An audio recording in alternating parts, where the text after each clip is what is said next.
दिल्ली में बीजेपी का 26 साल का वनवास हुआ खत्म। 70 में से 48 सीट पर जीत के साथ बीजेपी की सत्ता में हुई वापसी। 22 सीटों पर सिमटी आम आदमी पार्टी कांग्रेस खाता तक नहीं खोल पाई।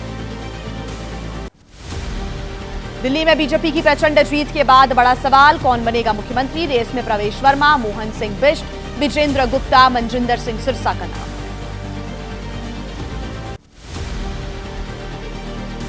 दिल्ली के सीएम को लेकर बोली कांग्रेस, माफ कीजिएगा, पूर्व केंद्रीय मंत्री स्मृति ईरानी। पार्लियामेंट्री बोर्ड की बैठक में होगा सीएम के नाम का फैसला। पीएम मोदी की जन कल्याणकारी नीतियों की जीत हुई है। दिल्ली चुनाव में आम आदमी पार्टी की हार पर बोले अरविंद केजरीवाल, कहा जनता का फैसला स्वीकार, बीजेपी को जीत की बधाई। जीत के बाद बीजेपी मुख्यालय में पीएम मोदी का शानदार स्वागत हुआ। पीएम मोदी ने कहा विश्वास, विकास और विजन की जीत हुई, अहंकार, आपदा और आडंबर की हार हुई।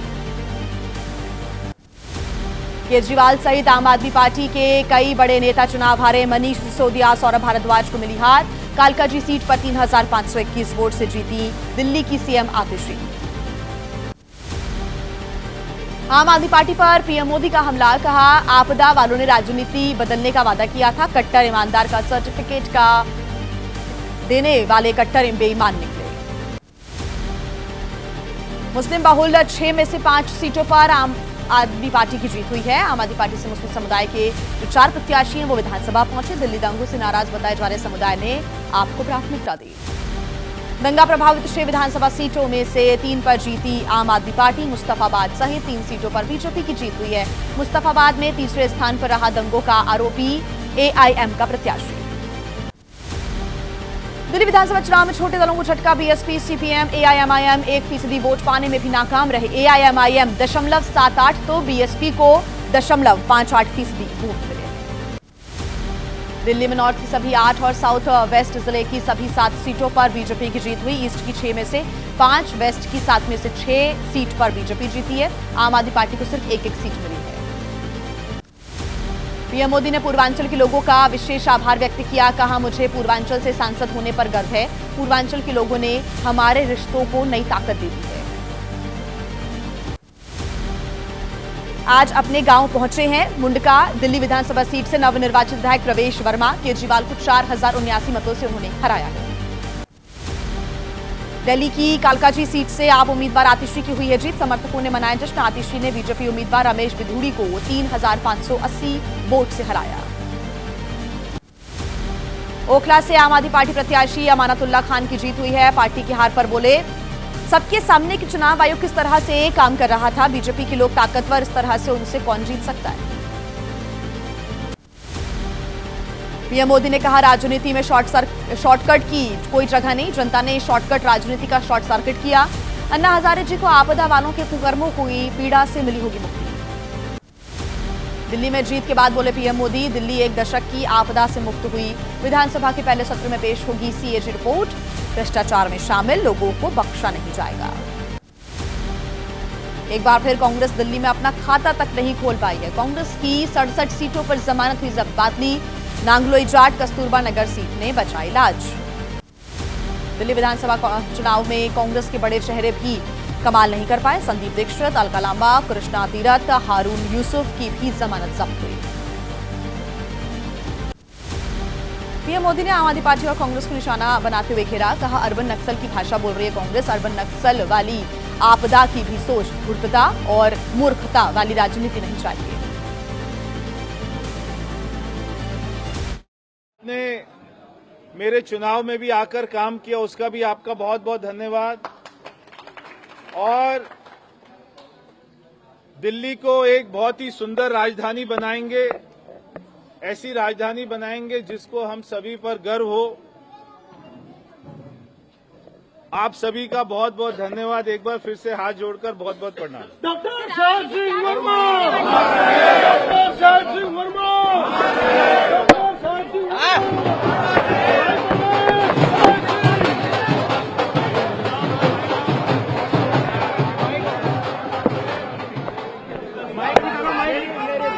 माइक निकाल दो।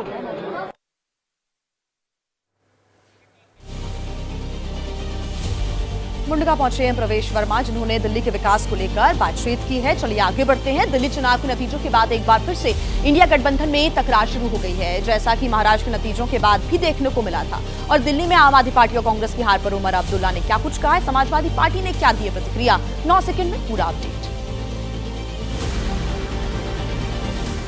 दिल्ली में 26 साल बाद जीती बीजेपी। आपकी हार के बाद जम्मू कश्मीर के सीएम उमर अब्दुल्ला ने तंज कसा।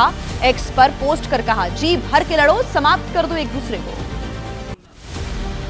आपकी हार पर समाजवादी पार्टी के नेता राम गोपाल ने कहा है, कांग्रेस पर आरोप लगाते हुए कि आपको हराने में लगी थी कांग्रेस, आप हारती नहीं, कांग्रेस ने बीजेपी को जिता दिया।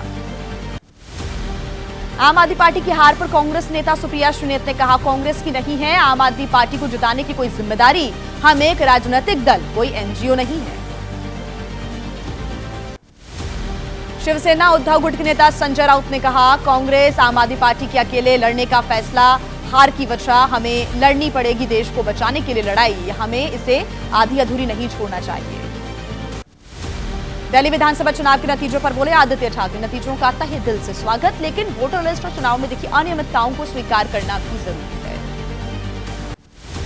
राजस्थान के डिप्टी सीएम जया कुमारी ने दिल्ली चुनाव के नतीजों को बताया ऐतिहासिक। कहा, दिल्ली की जनता ने भ्रष्टाचार के खिलाफ वोट दिया, खुल चुकी थी आम आदमी पार्टी और उनके सहयोगियों की कलई। सिसोदिया को हराने वाले तरविंदर सिंह मारवाह ने दी थाने में शिकायत।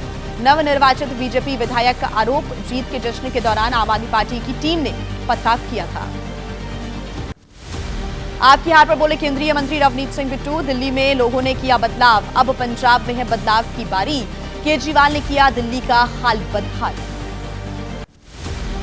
महाराष्ट्र के सीएम देवेंद्र फडणवीस ने दावा किया, दिल्ली की जनता को समझ में आ गया है कि एक है तो सेफ है का नारा आने वाले चुनाव में भी दिखेगा इसी तरह का ट्रेंड। और इधर मिल्कीपुर उपचुनाव में भी बीजेपी ने जीत का परचम लहरा दिया है। मिल्कीपुर चुनाव जुड़ा पूरा अपडेट आपको दिखाते हैं 9 सेकंड में। यूपी की मिल्कीपुर विधानसभा सीट पर उपचुनाव, बीजेपी प्रत्याशी चंद्रभानु पासवान की हुई जीत, एसपी उम्मीदवार अजित प्रसाद को 61,710 मतों से हरा दिया। दिल्ली और मिल्कीपुर उपचुनाव को लेकर यूपी बीजेपी के ऑफिस में जश्न मनाया गया। यूपी बीजेपी अध्यक्ष भूपेंद्र चौधरी शामिल हुए। मतगणना के दौरान ही पहुंचने लगे थे कार्यकर्ता। सीएम योगी ने दिल्ली विधानसभा और मिल्कीपुर उपचुनाव में बीजेपी की जीत पर पार्टी को बधाई दी है। कहा, झूठ और लूट की राजनीति पर पूर्ण विराम लगा। मिल्कीपुर उपचुनाव में बीजेपी की जीत पर बोले रामगोपाल यादव, कहा, समाजवादी पार्टी को पहले से ही इस रिजल्ट का एहसास था, चुनाव आयोग ने कुछ नहीं किया। और देखिए चुनाव और उपचुनाव के बाद राजनीति से जुड़ी क्या है पूरी हलचल, आपको दिखाते हैं हम खबरें 9 सेकंड में। प्रियंका गांधी का 3 दिवसीय केरला दौरा, आज वायनाड में बूथ स्तर के नेताओं के साथ बैठक करेंगी। जंगली जानवरों के हमले में मारे गए लोगों के परिजनों से भी मुलाकात करेंगे प्रियंका। दिल्ली में बीजेपी की जीत पर बोले एलजेपीआर के नेता चिराग पासवान, कहा, आंदोलन से निकली पार्टी कर रही थी झूठ की राजनीति, बिहार में एनडीए की सरकार बनने का भी उन्होंने दावा किया। केंद्रीय मंत्री जयंत चौधरी ने कहा, दिल्ली चुनाव में बीजेपी की ऐतिहासिक जीत हुई है, मिल्कीपुर में हुई जीत को बताया जन विश्वास का प्रमाण, बोले एनडीए को मिलेगी और मजबूती। उपराष्ट्रपति जगदीप धनखड़ का राजस्थान का दौरा, 1 दिवसीय दौरे पर आज चित्तौड़गढ़ पहुंचेंगे उपराष्ट्रपति, शिव मंदिर में दर्शन करेंगे, जाट महासभा को करेंगे संबोधित। कोलकाता के आरजीकर अस्पताल में डॉक्टर के रेप और मर्डर का मामला, आज घटना को 6 महीने हुए पूरे, कोलकाता की सड़कों पर निकाला जाएगा साइलेंट मार्च। आरजीकर मामले में पीड़िता के माता पिता से मिले संघ प्रमुख मोहन भागवत, परिवार के अनुरोध पर एक गेस्ट हाउस में मुलाकात हुई है, परिवार को समर्थन का भी उन्होंने वादा किया। तमिलनाडु के सीएम एम के स्टालिन का केंद्र पर निशाना, कहा, 4 साल से आंदोलन कर रहे किसानों की मांग पूरी नहीं हुई, केंद्र सरकार तमिलनाडु को पैसा देने से इनकार कर रही है। और आइए 9 सेकंड न्यूज में अब आपको दिखा देते हैं देश की बड़ी खबरें।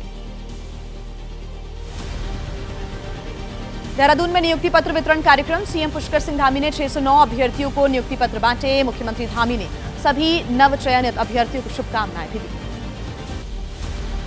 दिल्ली में कस्टम विभाग की टीम की कार्रवाई, एयरपोर्ट से पकड़ा गया अवैध सोना, 2 अलग-अलग मामलों में 893 ग्राम सोना बरामद हुआ, 77 लाख रुपए कीमत का बताया जा रहा सोना जब्त।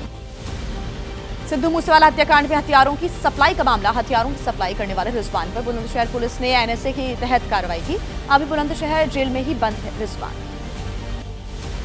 पुणे में एक सोसाइटी के अंदर मिली पाकिस्तानी करेंसी, सोसाइटी के लिफ्ट के बाहर मिला पाकिस्तानी नोट। सोसाइटी के अध्यक्ष की तरफ से दर्ज करवाई गई एफआईआर, छानबीन कर रही पुलिस। तमिलनाडु के ऊटी में बदला मौसम का मिजाज, बर्फबारी की वजह से गिरा पारा, भीषण ठंड ने बढ़ाई लोगों की मुश्किलें। और देखिए, महाकुंभ में लगातार रोजाना लाखों की संख्या में, करोड़ों की संख्या में श्रद्धालु आस्था की डुबकी लगा चुके हैं। तो वहीं वीआईपी लोगों के महाकुंभ में पहुंचने का सिलसिला भी जारी है। महाकुंभ से जुड़ा पूरा अपडेट आपको बताते हैं 9 सेकंड में। प्रयागराज महाकुंभ में विश्व हिंदू परिषद की बैठक आज आखिरी दिन। केंद्रीय प्रबंध समिति और प्रयासी मंडल की 3 दिवसीय बैठक का समापन होगा। दोपहर 2 बजे प्रेस कॉन्फ्रेंस भी होगी। आज प्रयागराज महाकुंभ में पहुंचेंगे उत्तराखंड के सीएम पुष्कर सिंह धामी। कैबिनेट के सदस्यों के साथ लगाएंगे त्रिवेणी में आस्था की डुबकी। गंगा पूजन भी करेंगे सीएम धामी।